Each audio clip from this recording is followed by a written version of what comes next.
বৃষ্টি, বন্যা আর ঢলের পানিতে ফেনীর সড়ক, বাড়িঘর, কৃষি ও মৎস্য খাতে ক্ষতির পরিমাণ থাকে সবচেয়ে বেশি।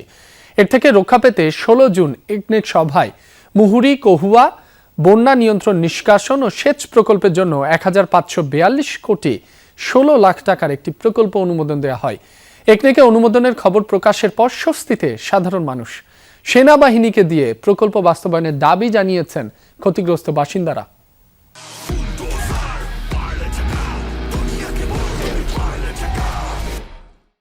পানি উন্নয়ন বোর্ড ও স্থানীয়দের সাথে কথা বলে যেটি জেনেছি, বিগত 9 বছরে মুহুরী এবং কহুয়া নদীর 235টি স্থানে বাঁধ ভেঙেছে।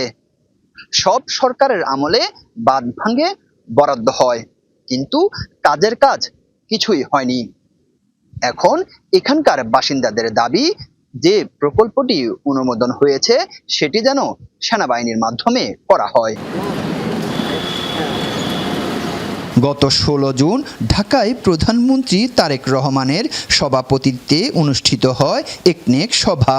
এ সময় ফেনীর জন্য অত্যন্ত গুরুত্বপূর্ণ মুহুরী ও কহুয়া বন্যা নিয়ন্ত্রণ, নিষ্কাশন এবং সেচ প্রকল্পের অনুকূলে 1542 কোটি 16 লাখ টাকার একটি মেগা প্রকল্পের চূড়ান্ত অনুমোদন দেয়া হয়।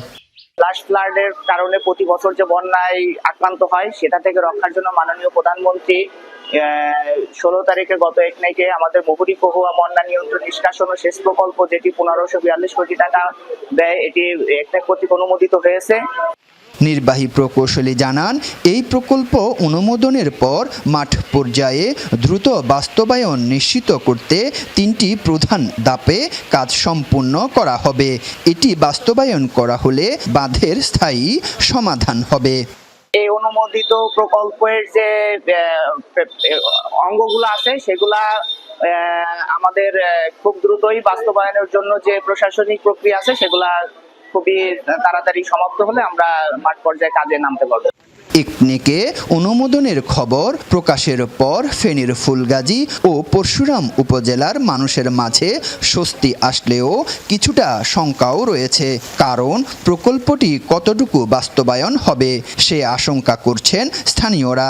তাদের দাবি, প্রতি বছর বন্যা হয়, বাঁধ ভাঙে, দফায় দফায় টাকাও বরাদ্দ হয়, তবে মানুষের ভাগ্যের কোনো পরিবর্তন হয় না।